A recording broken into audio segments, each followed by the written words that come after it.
آپ اس کو حکم دیجئے کہ ان دو پہاڑوں کو ملا دیں اور مکے کے لوگوں کو نیست و نابود کر دیں۔ اللہ کے نبی کوئی برا پیغام لے کر تو نہیں گئے تھے۔ پیغام کیا تھا؟ اللہ کو مانو، اللہ کی عبادت کرو، نماز پڑھو، زکوٰۃ دو۔ ان میں کون سی بری بات تھی؟ As long as you are happy with me, اے اللہ اگر آپ مجھ سے خوش ہیں تو مجھے ان زخموں کی بھی پرواہ نہیں ہے۔ اللہ کے نبی کی صلی اللہ علیہ وسلم، ان کی جو پوزیشن تھی وہ کمزور ہو چکی تھی۔ اس گھیرے میں وہ لے کر اللہ کے نبی کو کعبے میں آئے اور اللہ کے نبی صلی اللہ علیہ وسلم نے پہلے طواف کیا کہ اگر متم آج زندہ ہوتا اور مجھ سے ان کی سفارش کرتا تو میں اس کی سفارش کی وجہ سے ان سب کو چھوڑ دیتا۔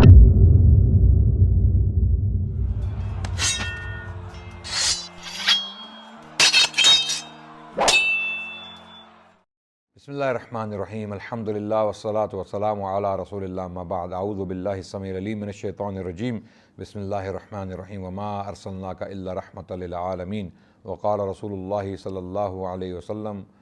علیکم بسنتی وسنت الخلفاء الراشدین المہدین من بعدی۔ ہم اللہ کے نبی صلی اللہ علیہ وسلم کی سیرت بیان کر رہے تھے اسی سلسلے کے تحت، اور ہم طائف کے واقعے کی طرف جو ہے وہ جا رہے تھے، اور طائف کا واقعہ آپ کے سامنے بیان کرنے جا رہا ہوں اس قسط میں۔ پچھلی قسط میں نے کچھ تفصیلات بیان کی عام الحزن کے بارے میں، غم کا سال،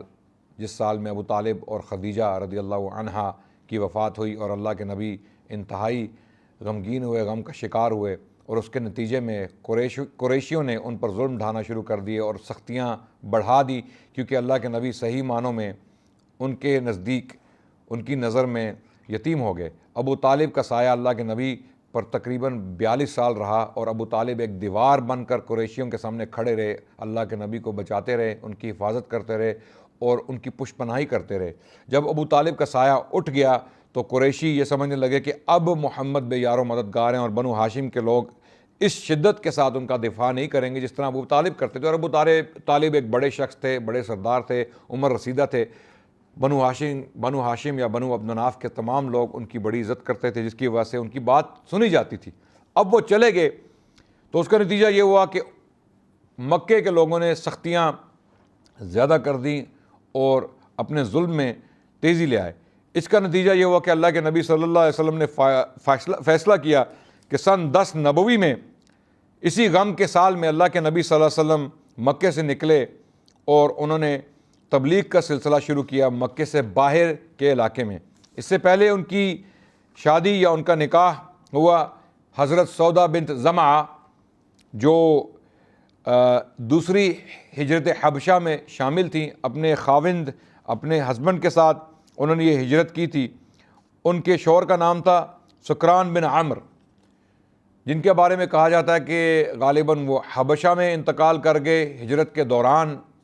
یا واپس مکے آ کے ان کا انتقال ہوا۔ بہرحال اللہ کے نبی صلی اللہ علیہ وسلم نے حضرت سودا جو کہ بیوہ تھیں ان کو پیغام بھیجا شادی کا، اور شوال 10 نبوی میں، شوال کے مہینے میں، اسی سال عام الحزن میں، اللہ کے نبی کا حضرت سودا بنت زمعہ جو ایک بیوہ تھیں ان کے ساتھ نکاح ہوا۔ تو اللہ کے نبی صلی اللہ علیہ وسلم نے مکے سے نکل کر طائف کا رخ کیا۔ طائف ایک پہاڑی شہر ہے، مکے سے تقریباً 60 میل دور مکے سے طائف کا شہر ہے، اور یہاں کا رخ کیا اللہ کے نبی صلی اللہ علیہ وسلم نے۔ رستے میں جو بھی قبائل یا قصبے آئے، اللہ کے نبی وہاں اسلام کا پیغام دیتے ہوئے چلتے رہے، اور لوگوں نے اس پیغام کو قبول کرنے سے انکار کر دیا۔ اور اس سے پہلے کہ اللہ کے نبی طائف کے شہر جاتے، انہوں نے سب سے پہلے رخ کیا سرداروں کا، کہ طائف کے سرداروں سے پہلے گفتگو کی جائے، انہیں منانے کی کوشش کی جائے۔ اور یہ سردار تھے 3 بڑے لوگ، جن کے نام ہیں عبد یا لیل، مسعود اور حبیب۔ یہ 3 بھائی تھے، اور ان کے باپ کا نام تھا عمر بن عمیر الثقفی۔ یہ تینوں سردار تھے، طائف کے بہت با اثر لوگ تھے، بڑے لوگوں میں سے تھے۔ تو اللہ کے نبی صلی اللہ علیہ وسلم نے ان پر پیغام پیش کیا۔ تینوں نے غالباً اس پیغام کو رد کر دیا اور کہا، بلکہ ایک نے کہا کہ اللہ نے تمہیں ہی کیوں چن لیا اور کسی کو کیوں نہیں چنا۔ ایک بھائی نے کہا کہ میں آپ سے بات ہی نہیں کرنا چاہتا، کیونکہ اگر آپ سچے نبی ہیں تو میں نہیں چاہتا کہ آپ کو جھٹلاؤں، اور اگر آپ نعوذ باللہ ثم نعوذ باللہ جھوٹے نبی ہیں تو ویسے بھی اس صورت میں بھی مجھے آپ سے بات نہیں کرنی چاہیے، تو میں آپ سے بات نہیں کروں گا۔ غالباً خلاصہ کلام یہ ہے کہ انہوں نے اللہ کے نبی صلی اللہ علیہ وسلم کا پیغام جو ہے وہ قبول کرنے سے انکار کر دیا، اور اللہ کے نبی صلی اللہ علیہ وسلم نے تنبیہ کی کہ آپ اس معاملے کو جو ہے وہ پرائیویٹ رکھیے، اس کو پبلک مت کیجئے، تاکہ دوسرے لوگ جو ہیں اگر ان کے نصیب میں اللہ نے ہدایت لکھی ہے تو وہ ہدایت پا لیں، آپ بے شک جو ہے اس کو رد کر دیں، اسلام کو رد کر دیں۔ اللہ کے نبی صلی اللہ علیہ وسلم نے پھر رخ کیا طائف کے شہر کا، اور جب طائف کے شہر میں اللہ کے نبی داخل ہوئے، وہاں پر تقریباً 10 دن تک رہے اور گھر گھر جا کر تبلیغ کی اسلام کی، اور سب سے پہلے جو بڑے سردار تھے طائف کے شہر کے اندر رہنے والے، انہیں بھی تبلیغ جو اسلام کی تبلیغ ان کے سامنے پیش کی۔ انہوں نے انکار کیا، اور طائف کے جو اوباش نوجوان یا کچھ بچے تھے انہیں ورغلایا کہ وہ اللہ کے نبی صلی اللہ علیہ وسلم پر ظلم ڈھائیں، انہیں تنگ کریں۔ تو یہ بچے یا یہ جوان اللہ کے نبی کے پیچھے پڑ گئے، اور اللہ کے نبی کے ساتھ زید بن حارثہ جو ان کے منہ بولے بیٹے تھے وہ ان کے ساتھ تھے۔ ان نوجوانوں نے پتھر اٹھائے اور پتھروں سے اللہ کے نبی صلی اللہ علیہ وسلم کے جسم کو چھلنی کر دیا، اور اللہ کے نبی پر حملہ کیا، اور اللہ کے نبی صلی اللہ علیہ وسلم کے جسم سے اتنا خون بہا کہ ان کے چپلوں میں، ان کے نعلین مبارک میں خون جو ہے وہ دیکھا گیا۔ روایات میں آیا ہے کہ اللہ کے نبی صلی اللہ علیہ وسلم کے جسم کا کوئی حصہ ایسا نہیں تھا جہاں پر زخم نہ لگا ہو، اور اسی حالت میں زید بن حارثہ کوشش کر رہے تھے کہ وہ اللہ کے نبی کے سامنے آ کر ان کی جگہ زخم کھائیں، اللہ کے نبی کو زخم نہ لگنے دیں۔ اس وجہ سے زید بن حارثہ کے سر پہ زخم آئے، ان کے جسم پر زخم آئے، پتھروں کی بارش دونوں پر ہو رہی تھی، اور بہت دور تک یہ اوباش بچے اور نوجوان جو ہیں اللہ کے نبی صلی اللہ علیہ وسلم کے اوپر پتھراؤ کرتے رہے، اور جو بنو ثقیف یا طائف کے شہر کے جو سردار تھے وہ ہنس رہے تھے، مذاق اڑا رہے تھے اللہ کے نبی کی اس حالت کو دیکھتے ہوئے۔ میں یہاں پر یہ بات آپ کو بتاتا چلوں کہ میرے لیے بیان کرنا آسان ہے، میرے لیے الفاظ کو ادا کرنا اتنا مشکل نہیں ہے، لیکن اگر آپ اپنے آپ کو اللہ کے نبی صلی اللہ علیہ وسلم کی جگہ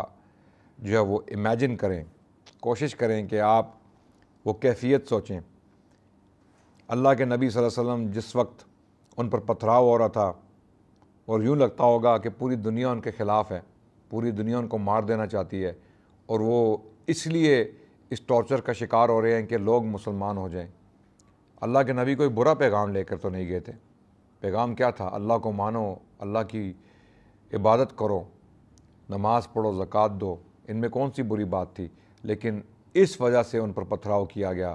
انہیں مارا گیا، پیٹا گیا، گالیاں دی گئیں، ہر قسم کی ایذا اور تکلیف پہنچائی گئی۔ اللہ کے نبی کافی دور تک چلتے گئے، جبکہ زید بن حارثہ انہیں جو ہے وہ کور کرنے کی کوشش کر رہے تھے، ان کے سامنے آ کے پتھر ان کی جگہ کھا رہے تھے، لیکن اللہ کے نبی پھر بھی بچ نہیں سکے اور زخم لگے، اور بڑی مشکل سے اللہ کے نبی صلی اللہ علیہ وسلم نے عتبہ اور شیبہ جو ربیہ کے بیٹے تھے، عتبہ بن ربیہ اور شیبہ بن ربیہ، یہ دونوں ربیہ کے بیٹے تھے، مکے کے سردار تھے، اور ان کی ایک پراپرٹی تھی، ایک باغ تھا طائف کے شہر کے قریب، تقریباً 3 میل دور طائف کے شہر سے یہ باغ تھا انگوروں کا، جہاں پر اللہ کے نبی نے پناہ لی، اور تب ان کو یہ طائف کے شہر کے اوباش بچوں نے اور نوجوانوں نے چھوڑا، اور اللہ کے نبی نے انگور کے ایک درخت کے نیچے پناہ لی، اور اس قسم پرسی کی حالت میں، زخمی ہونے کی حالت میں جب عتبہ اور شیبہ نے اللہ کے نبی کو دیکھا تو ان کے دل میں قرابت داری کی وجہ سے رحم آیا، اور انہوں نے اپنے غلام عداس جو ایک مسیحی تھا اس کو انگور دے کے اللہ کے نبی کے پاس بھیجا۔ اس وقت اللہ کے نبی صلی اللہ علیہ وسلم اللہ کے ہاں دعا کر رہے تھے، اپنی کمزوری جو ہے اس کا شکوہ اللہ کے سامنے کر رہے تھے، اور فرما رہے تھے، یا اللہ، یا الہی، میں تجھ سے اپنی کمزوری اور بے بسی اور لوگوں کے نزدیک اپنی بے قدری کا شکوہ کرتا ہوں۔ یا ارحم الراحمین، تو کمزوروں کا رب ہے اور تو ہی میرا بھی رب ہے، تو مجھے کس کے حوالے کر رہا ہے؟ کیا کسی بیگانے کہ جو میرے ساتھ تندی سے پیش آئے، یا کسی دشمن کے جس کو تو نے میرے معاملے کا مالک بنا دیا ہے؟ اگر مجھ پر تیرا غضب نہیں ہے تو مجھے کوئی پرواہ نہیں، لیکن تیری عافیت میرے لیے زیادہ کشادہ ہے۔ میں تیرے چہرے کے اس نور کی پناہ چاہتا ہوں جس سے تاریکیاں روشن ہو گئیں، اور جس پر دنیا اور آخرت کے معاملات درست ہوئے کہ تو مجھ پر اپنا غضب نازل کرے یا تیرا عتاب مجھ پر وارد ہو، تیری ہی رضا مطلوب ہے یہاں تک کہ تو خوش ہو جائے، اور تیرے بغیر کوئی زور و طاقت نہیں۔ اللہ اکبر۔ یعنی اللہ کے نبی صلی اللہ علیہ وسلم نے یہ دعا کی اللہ کے حضور کہ اللہ میں اپنی کمزوری کا شکوہ آپ ہی کے سامنے کرتا ہوں، اور میں آپ کا غضب اور جو ہے آپ کا عتاب نہیں چاہتا۔ اگر مجھے آپ کی خوشنودی حاصل ہے تو مجھے کوئی پرواہ نہیں ہے ان زخموں کی بھی، آپ مجھ سے راضی ہو جائیے۔ اللہ اکبر۔ یعنی اس حالت میں بھی اللہ کے نبی صلی اللہ علیہ وسلم اللہ کے ہاں التجا، اللہ کے سامنے، اللہ کے روبرو اپنی کمزوری کی جو شکایت کر رہے ہیں، شکوہ کر رہے ہیں، اس میں بھی اللہ کے نبی یہ فرما رہے ہیں کہ as long as you are happy with me, اے اللہ اگر آپ مجھ سے خوش ہیں تو مجھے ان زخموں کی بھی پرواہ نہیں ہے، آپ میری حفاظت فرمائیے اور مجھ پر غضب نہ کیجیے۔ اللہ اکبر۔ یہ اللہ کے نبی صلی اللہ علیہ وسلم کی عاجزی، انکساری اس دعا میں ظاہر ہوتی ہے، اور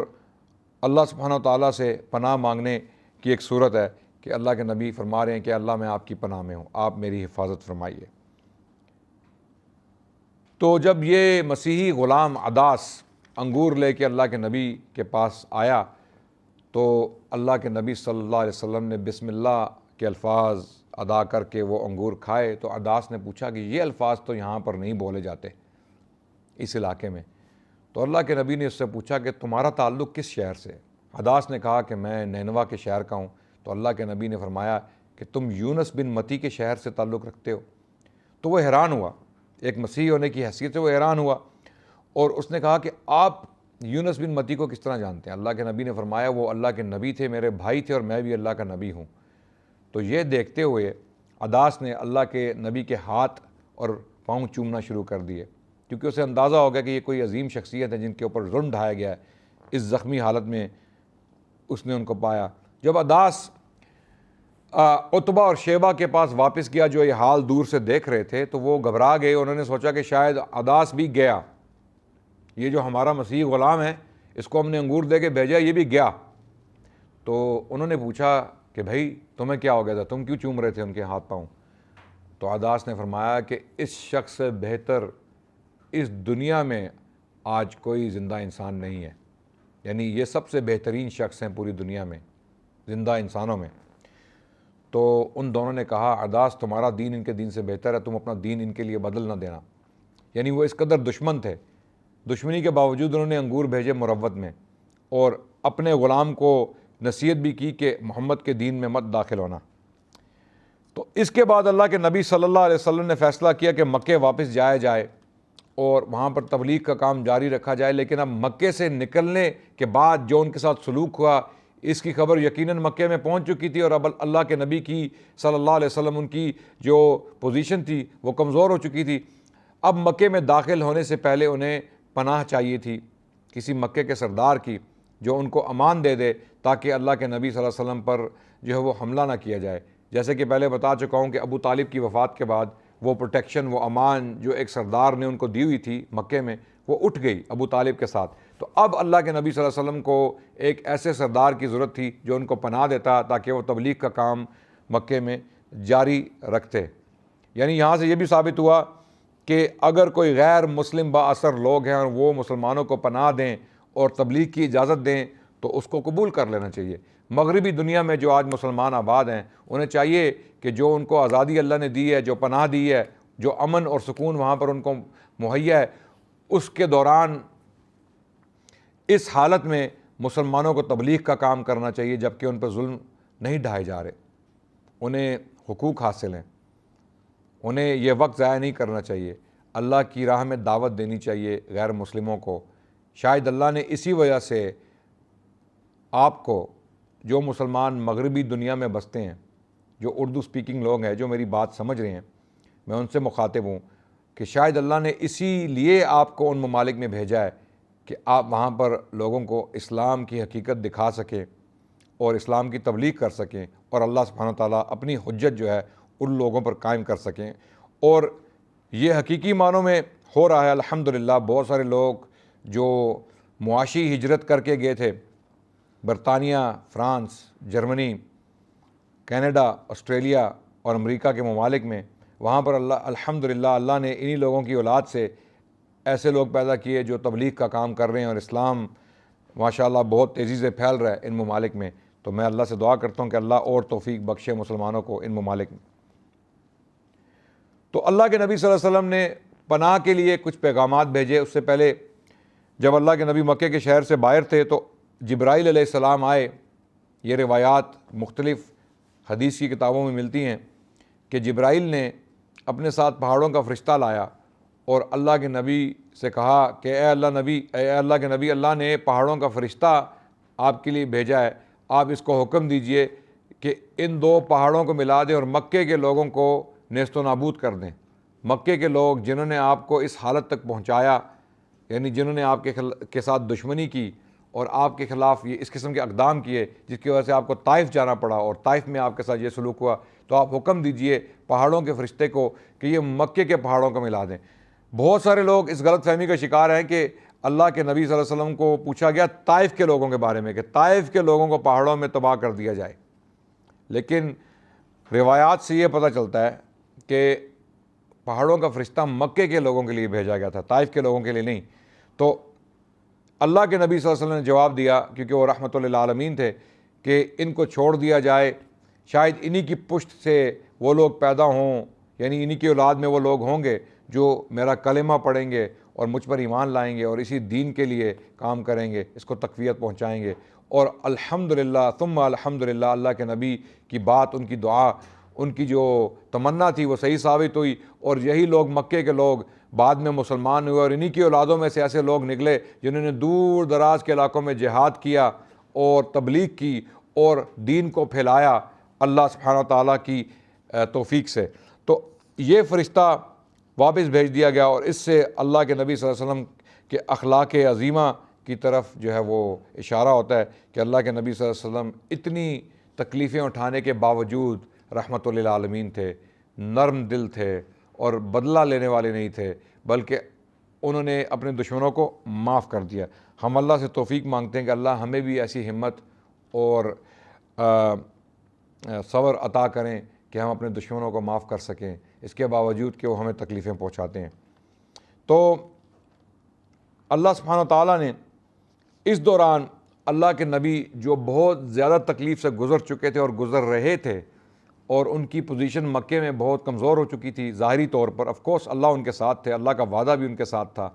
اور اللہ کے نبی صلی اللہ علیہ وسلم کے دل کو جو تقویت مل رہی تھی وہ اللہ کے کلام سے مل رہی تھی، قرآن کی جو آیات نازل ہو رہی تھیں۔ اللہ سبحانہ تعالیٰ اپنے نبی کو اس وقت یہ گارنٹیز دے رہے تھے ان آیات کو نازل کرنے کے بعد کہ آپ گھبرائیے مت، کامیابی آپ کی ہی ہوگی، یہ ٹیمپریری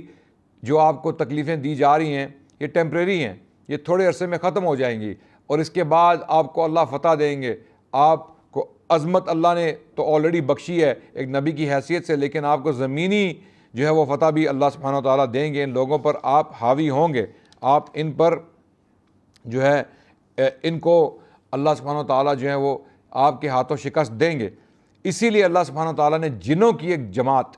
اسی دوران جب اللہ کے نبی طائف کے شہر سے زخمی ہونے کے بعد اور مکے میں داخل ہونے سے پہلے ایک مقام پر موجود تھے، اس وقت اللہ سبحانہ تعالیٰ نے جنوں کی ایک جماعت جو ہے وہ اللہ کے نبی کے پاس آئی، اور انہوں نے ان سے قرآن پڑھا یا سیکھا یا سنا۔ اس کے بارے میں قرآن کی آیات ہیں، سورہ جن کی کچھ آیات ہیں جہاں پر اللہ سبحانہ تعالیٰ فرماتے ہیں اعوذ باللہ من الشیطان الرجیم بسم اللہ الرحمن الرحیم قل اوحی الی انہ استمع نفر من الجن فقالوا انا سمعنا قرآنا عجبا یہدی الی الرشد فآمنا بہ یہدی الی الرشد فآمنا بہ ولن نشرک بربنا احدا، کہ اللہ سبحانہ تعالیٰ نے یہ فرمایا قرآن میں، آپ کہہ دیں اے محمد میری طرف یہ وحی کی گئی ہے کہ جنوں کی ایک جماعت نے قرآن سنا اور باہم کہا کہ ہم نے ایک عجیب قرآن سنا ہے جو راہ راست کی طرف رہنمائی کرتا ہے، ہم اس پر ایمان لاتے ہیں اور ہم اپنے رب کے ساتھ کسی کو ہرگز شریک نہیں کر سکتے۔ تو اس سے یہ ثابت ہوا کہ جنوں کی جماعت اللہ کے نبی کے پاس آئی اور انہوں نے قرآن سنا، اور اللہ نے وحی کر کے اللہ کے نبی کو یہ پیغام دیا کہ جنات نے آپ سے قرآن سنا ہے، اور انہوں نے یہ کہا کہ انا سمعنا قرآنا عجبا، کہ ہم نے عجیب ایک کلام سنا ہے، عجیب کلام سنا ہے جو لوگوں کو ہدایت کی طرف بلاتا ہے، اسی وجہ سے ہم کسی کو اللہ کے ساتھ شریک نہیں بنائیں گے، ہم شرک نہیں کریں گے۔ اللہ اکبر۔ تو اللہ سبحانہ و تعالیٰ یہ وحی کر کے، یہ خبریں دے کے اللہ کے نبی کے دل کو تقویت پہنچا رہے ہیں کہ آپ کو پتھر پڑے ہیں، آپ کے جسم سے خون بہا ہے، آپ کو یہ تکلیفیں دی جا رہی ہیں، آپ کو پناہ کوئی نہیں دے رہا مکے میں، لیکن اس کے باوجود یاد رکھیے کہ اللہ نے آپ کو یہ طاقتیں دی ہیں، اللہ نے آپ کو یہ اثر دیا ہے، اور آگے آنے والا وقت جو ہے وہ آپ کے لیے بہت اچھا ہوگا۔ تو اللہ کے نبی صلی اللہ علیہ وسلم نے پیغام بھجوائے کہ اللہ کے نبی کو پناہ دی جائے مکے میں۔ ان میں اخنس بن شریک ہیں جن کو پیغام دیا گیا، تو اخنس نے انکار کیا، اس نے کہا میں حلیف ہوں اور حلیف پناہ دینے کا اختیار نہیں رکھتا۔ پھر آپ نے سہیل بن عمرو جو مکے کے ایک اور بااثر شخص تھے ان کی طرف پیغام بھیجا، تو انہوں نے بھی انکار کیا، انہوں نے کہا کہ ہماری جو دی ہوئی پناہ ہے وہ بنو کعب پر لاگو نہیں ہوتی، میرا تعلق بنو عامر سے ہے، اور اگر میں نے آپ کو پناہ دی تو بنو کعب جو ہے اس کی رسپیکٹ نہیں کریں گے، تو اس لیے میری پناہ دینے کا آپ کو فائدہ نہیں ہے، کیونکہ ایک قبیلہ آپ پر پھر بھی حملہ کر سکتا ہے۔ پھر اللہ کے نبی صلی اللہ علیہ وسلم نے مطعم بن عدی کے پاس پیغام بھیجا، اور مطعم نے لبیک کہا اور اس بات کو مان لیا کہ وہ اللہ کے نبی کو پناہ دیں گے۔ اب یہاں پر ہم کیا سیکھتے ہیں اللہ کے نبی کی سنت سے یا ان کی سیرت سے، کہ جب مسلمانوں کو تکالیف دی جا رہی ہوں، ان کو پریشان کیا جا رہا ہو تبلیغ کی وجہ سے، اسلام کی وجہ سے، تو ان کے لیے جائز ہے کہ وہ ایسے لوگوں سے رابطہ کریں جو ان کی طرف جھکے ہوں، یعنی جو مسلمانوں کی طرف نرمی کا رویہ رکھتے ہوں، جو مسلمانوں کے خلاف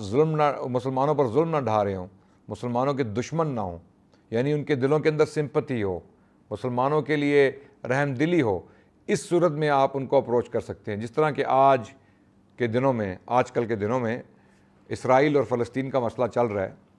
تو مسلمانوں کے لیے جائز ہی نہیں بلکہ ایک تنبیہ بھی ہے کہ وہ ایسے لوگوں کو اپروچ کریں جو فلسطینیوں کی طرف جو ہے ایک مثبت رویہ رکھتے ہوں، ایک نرم گوشہ رکھتے ہوں، اور ان سے مدد لینا اس میں کوئی قباحت نہیں ہے، اس میں کوئی قباحت نہیں ہے۔ ان سے یہ ریکویسٹ کرنا کہ آپ ہماری کاز کو سپورٹ کریں، اس میں کوئی قباحت نہیں ہے۔ جس طرح اللہ کے نبی صلی اللہ علیہ وسلم نے پیغام بھیجے مکے کے سرداروں کو جو غیر مسلم تھے، مشرک تھے، ان کو پیغام بھیجے کہ آپ میں سے جو لوگ نرم گوشہ رکھتے ہیں آپ مجھے امان دیجئے تاکہ میں مکے کے شہر میں داخل ہو سکوں۔ مطعم بن عدی وہ شخص تھے جنہوں نے اللہ کے نبی کو پناہ دینے کے لیے جو ہے وہ اپنی سپورٹ کا اظہار کیا، اور ساتھ ہی انہوں نے اعلان کر دیا کہ میں نے محمد کو پناہ دی اور محمد میری پناہ میں مکے کے شہر میں داخل ہوں گے۔ تو مطعم بن عدی نے اسلحہ جو ہے وہ زیب تن کیا اور اسلحہ پہنا، تلواریں پہنی، اور اپنے بیٹوں کو بھی جو ہے وہ اسلحے سے لیس کر کے وہ باہر نکلے اور اللہ کے نبی کو پیغام بھیجا کہ آپ مکے میں داخل ہوں، ہم آپ کی حفاظت کریں گے۔ تو وہ اپنی حفاظت میں مطعم بن عدی اور اس کے بیٹے جو مشرک تھے، انہوں نے اللہ کے نبی کا گھیرا جو ہے وہ ان کے گرد گھیرا بنایا، اور اس گھیرے میں وہ لے کر اللہ کے نبی کو کعبے میں آئے، اور اللہ کے نبی صلی اللہ علیہ وسلم نے پہلے طواف کیا، اور طواف کے بعد 2 رکعت نماز پڑھی، اور پھر مطعم نے یہ اعلان کیا کہ جس نے محمد پر حملہ کیا اس نے مجھ پر حملہ کیا، اور جس نے مجھ پر حملہ کیا اس نے میرے قبیلے پر حملہ کیا۔ تو ابو جہل یہ سارا ماجرا دیکھ رہا تھا، اس نے پوچھا کہ کیا آپ نے محمد کا دین بھی جو ہے وہ قبول کر لیا یا صرف پناہ تک یہ نوبت آئی ہے؟ تو مطعم نے کہا کہ میں نے صرف پناہ دی ہے۔